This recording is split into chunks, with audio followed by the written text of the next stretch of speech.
Toba taxon के मुकामी school में सालाना तकसीम इनामात के हवाले से तकरीब मुनक्कद की गई, जिसमें तुलबा, स्टाफ और वालिदैन ने शिरकत की।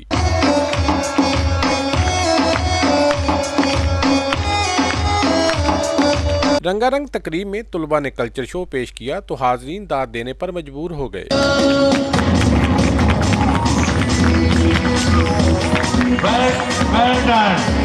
इस मौका पर नन्हे तुलबा तालबात ने खूबसूरत टैबलोज पेश करके मुल्क से अपनी मोहब्बत का इजहार किया।